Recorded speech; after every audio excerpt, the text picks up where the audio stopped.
folks, welcome back. It's been a while, so long that I even grew myself a little beard. Don't know if I'm going to keep it yet, but it's here for now. I got a lot to update y'all on, but that's not the point of today's video. I'm going to showcase my new toy. A little chipper. It's a Mechmaxx 4205. They're kind of a newer company. They mainly have sawmills, stump grinders, and wood chippers. They do have some other stuff which I haven't explored a whole lot yet, but I needed a chipper, and this was the best budget-friendly thing I can get for what I needed. So, let's go over this little machine and run it for a little while. As I'm walking around this machine, I do need to point out that I am in no way sponsored by Mechmaxx or any affiliated company. I bought this with my own money, with my own research, and what I have to say about it today is my honest opinion. To start with, this machine has a Ducar 420cc engine. I don't know a lot about them, but the going things that I've heard about them is that they are either rebadged or made in the same factory as Predator engines that you get at Harbor Freight. So anything goes wrong with it, easy replacement with one of them. You can also get Honda and Kohler engines on many of their different machines, whether it be wood chippers like this one here, or their stump grinders, or wood mill. So this is also a disc style chipper, which from my personal experiences in my line of work that I do for a day living, disc chippers have a better, more finer chipping to them when it comes to the actual chips, which I'll go in here. They tend to put off finer chips. Since I use most of my wood chips on the Homestead, the finer stuff, especially for mulch and for gardens, is kind of what you want. The downside is they tend to chip slower, but I'm not all about speed. I'm all about practicality. The other side of things, this is relatively easy to maintain. Undo a latch here. Nice handle. And you can get in here and inspect your blades. It has just two blades. The ones that they come with from Mechmaxx are reversible. So once this side gets dull, you can unbolt it, flip it around, and go again for a while. Easy to get into, easy to replace them blades. Main grease spot is right there. And then there's another one on the inside, which is kind of hard to get to. So the first thing I did was drill a little hole right there so I can get my grease gun down into that, instead of even having to flip this open. But even flipping this open, it's still kind of a pain to get in there. That is the only modification I've done to this so far. It also came, once I flip this back up, it came with a tow bar. Or not a tow bar, but it came with like a rear bumper that had turn signals / brake lights. I never bolted that on because, at least in my locality, the laws are, if it's an agricultural piece of equipment that does not have title and registration, it needs to have one of those reflective signs, which it comes with. But as long as your tail lights are visible from behind, you don't need turn signals or brake lights on the piece of equipment you're hauling. Now that is specific to my locality. If you're not sure, mount it. I also don't pull this on road very often, which comes into confusion. The website says that it comes with DOT tires. It does come along and say not for highway service, so I don't know if that means like highway, interstate style, or if that means public roads. The manual in here, I do believe it says do not exceed like 15 miles an hour on the tires. So again, if it's the tires aren't meant to be on road, why have brake lights and all that? Besides that, one thing I do really appreciate is the jack style one here. All you got to do is pull this pin and it rotates, which of course I'm not going to do now because I have it mounted. And I recommend keeping these things mounted while chipping, as they these things can wander off a little bit with their own vibrations. So, real big fan of this. The only issue I found is it's kind of tall for the little machine that it is. So half the time, I only have this down when I actually have it unhooked and in storage. But this thing's so lightweight, I just pull the jack up, unhook it, and I can grab a hold of it and tow it around with my hand as needed. So that is how I move it around. Chipping, I always put my tailgate down, because especially once you get into bigger wood, it'll come out of the chute and just kind of plop right there. But the smaller stuff can really go flying. Even at the height that it's at, most stuff is going to be landing in my bed, probably towards the front. But real small stuff at full RPMs can go flying over my cab, which I find amusing. I should build a guard there for my window in case something goes a little too hard. But that's a project for another time. Coming into safety features, it has emergency stop there, which I never use. I'm not unhooking it. Safety feature for a reason. It also has a safety switch here for the drum, so you cannot start this if this is popped up. Even, well, if you have this open, it will not start, because it comes down on that little plunger. Now it will be available to start. The main emergency stop is going to be this bar here. If it gets pushed forward, which is kind of like if you fall into it, you will engage it. I have also found, which most chippers should be designed like this, that the hopper is so long that if you do kind of fall into it, you're not going to be reaching all the way down to your blades. In theory. Now, I am short, I have short arms, so if you are tall, this may be more of a dangerous situation, but proper loading techniques, which if I can explain this, the way you want to load these is from the side. So if you come up kind of alongside and then grab from the back side and shove in, you'll see me do that here in a little bit, but I will just go ahead and try to demonstrate that. When you're loading a piece in, ideally you want to be standing off to the side like I am and feeding like that. That way it's very hard to get yourself in a position where you can get sucked in.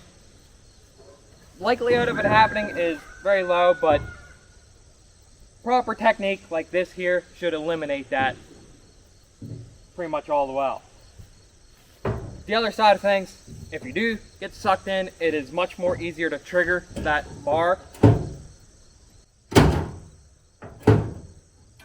like that.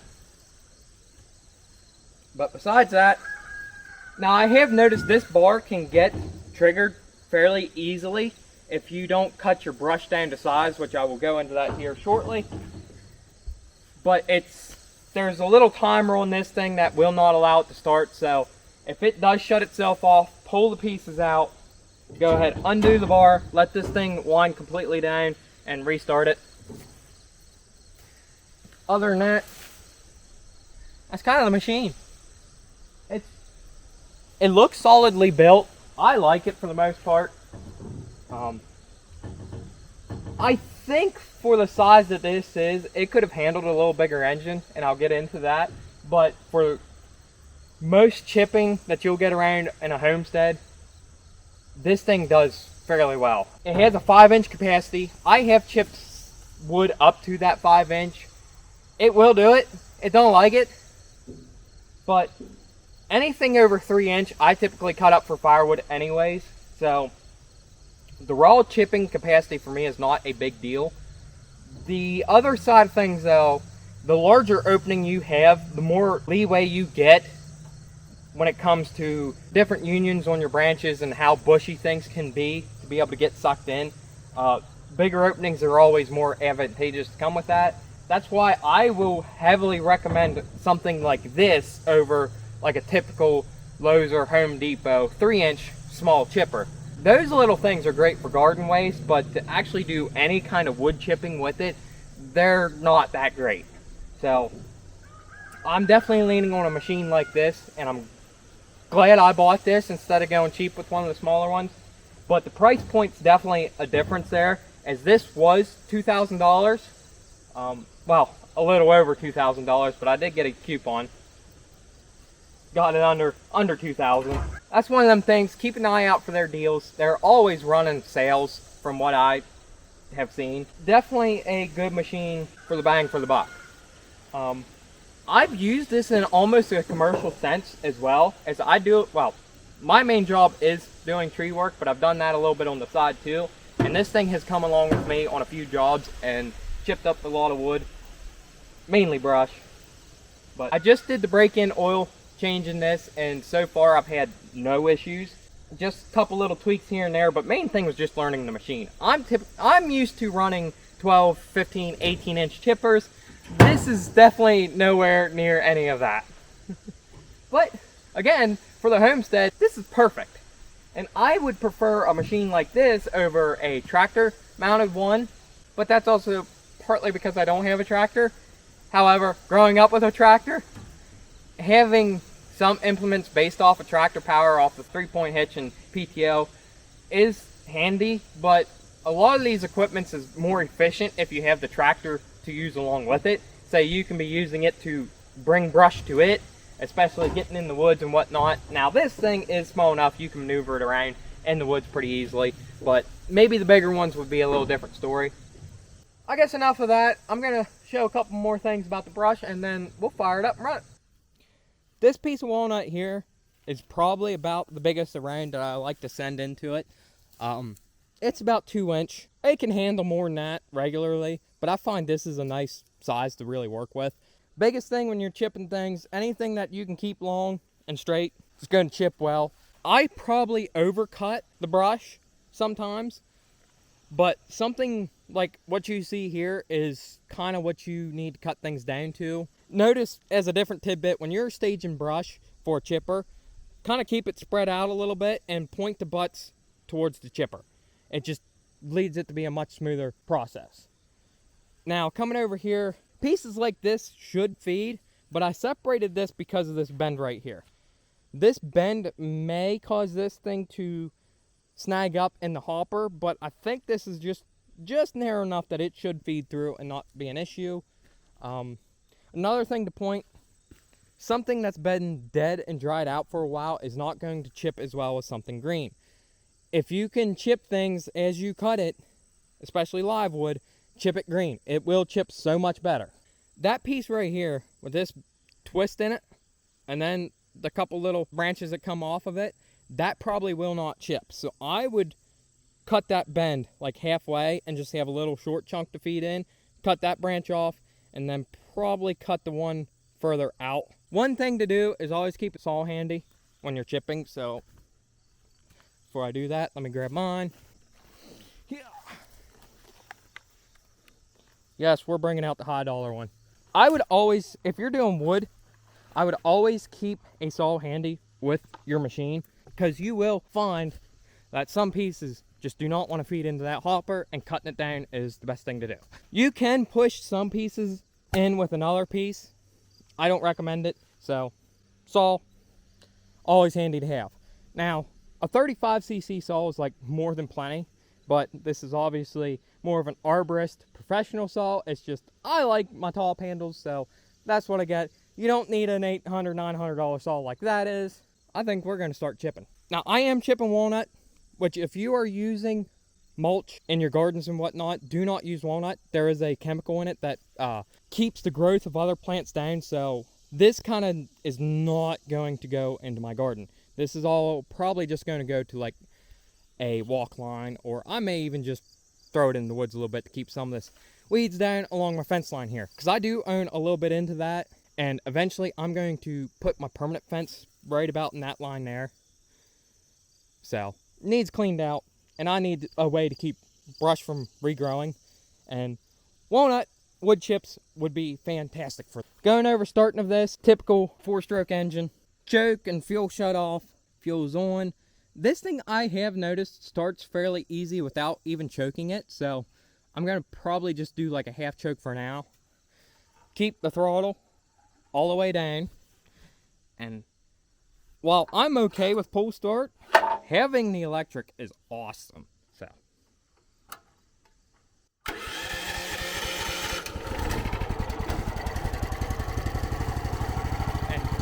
just like that, she fires right up.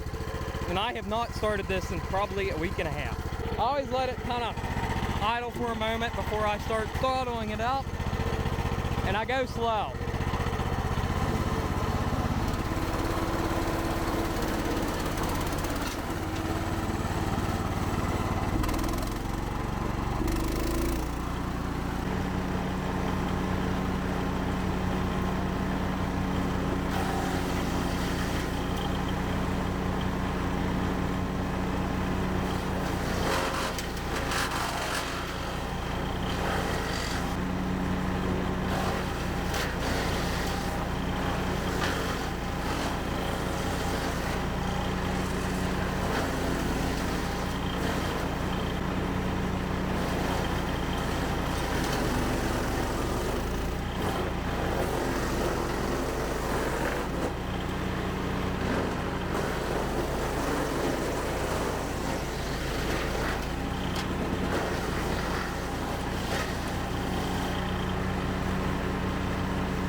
Well, there you have it. About 5 minutes. Had that all chipped into my bed. Now, real leafy stuff like this is awesome for composting if this weren't walnut, but this will decompose down pretty good. But looking at the chips themselves, this is pretty regular what you'll get, especially from smaller green wood. Usually your larger pieces will produce these larger chunks, but you'll find that they kind of just fall apart. So I think all in all, it's a perfect blend of fine for a lot of garden uses, but coarse enough that if, especially with non-leafy stuff, that you can use this as mulch for trails and whatnot. Probably an important thing to do when you do shut this down, always peek in and make sure that there's nothing at the end of the hopper to block it from starting. Little stuff like that is pretty easy to pick up on. All in all, I am definitely happy with this purchase. For a small machine, it does wonders. Still have yet to see how well it's going to do with longevity. As, like I said, I just did the first oil change in it and no issues yet, but only time will tell. But for the price point, I think it's a good machine. I'm happy with it. I'll see you on the next one. Bye.